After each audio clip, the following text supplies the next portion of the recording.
Assalamualaikum warahmatullahi wabarakatuh. Selamat datang pada inisiasi ke-9 mata kuliah Kontrol dan Audit Sistem Informasi. Kali ini kita akan membahas tentang manajemen issues. Melalui manajemen isu atau issues manajemen, sebuah perusahaan atau organisasi akan dapat bersikap proaktif. Artinya, perusahaan atau organisasi tersebut tidak sekedar bereaksi atas suatu kejadian karena manajemen isu adalah kegiatan terencana yang bersifat analisis dan antisipatif. Masing-masing industri memiliki risiko yang khas yang berpeluang terjadi namun tidak dapat dipastikan waktunya. Misalnya kejadian pesawat terbang yang jatuh tentu tidak diharapkan sama sekali, akan tetapi perlu diperhitungkan kemungkinan terjadinya di industri penerbangan. Sementara itu industri migas rentan terhadap risiko terjadinya kebocoran atau tumpahan minyak pada saat pengeboran atau lazim disebut blowout. Industri makanan dan minuman pun dihadapkan kepada risiko kontaminasi di banyak titik pada jalur. Beberapa isu yang khas dalam teknologi informasi diantaranya adalah privasi. Masalah privasi terkait penggunaan sistem informasi berfokus pada pengumpulan, penggunaan, atau penyalahgunaan data.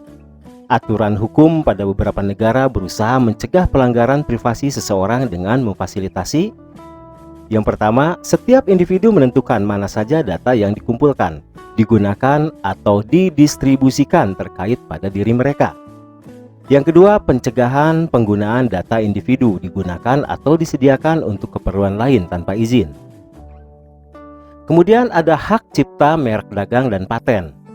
Banyak negara membuat mekanisme perlindungan hak terhadap suatu karya yang kemudian dikenal sebagai intellectual property, di mana di dalamnya termasuk hak cipta, merek dagang, paten, dan rahasia dagang. Beberapa metode perlindungan intelektual properti pada sistem informasi antara lain kriptografi, access control, permission management, biometric authentication, digital signature, dan certification authorities. Kemudian isu etika. Pemahaman terhadap etika bisnis penting bagi auditor sistem informasi yang akan menemui isu etika dan dilema dalam kesehariannya berinteraksi dengan manajemen dan auditi. Etika dirancang untuk menghadapi isu baik dari secara sudut pandang praktikal maupun idealis, di mana idealisme seringkali berseberangan dengan sudut pandang praktikal. Ada 3 elemen kunci dalam mengukur dampak etika terhadap pengambilan keputusan. Yang pertama, etika melibatkan pertanyaan yang membutuhkan pilihan reflektif. Yang kedua, etika melibatkan petunjuk mana yang benar dan salah. Dan yang ketiga, etika memperhatikan konsekuensi dari keputusan. Kemudian IT governance. Ini merupakan tanggung jawab direksi dan manajemen eksekutif, dan juga merupakan bagian integral dari pemerintahan perusahaan. Yang kedua, terdiri dari pimpinan dan organisasi.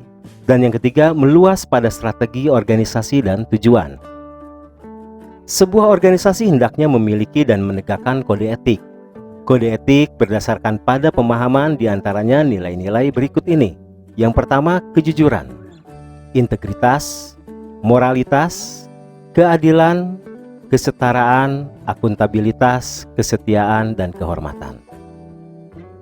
Teman-teman, demikian pemaparan singkat tentang manajemen issues. Tetaplah belajar, cari referensi dari sumber-sumber lain. Semoga sukses untuk Anda semua. Wassalamualaikum warahmatullahi wabarakatuh.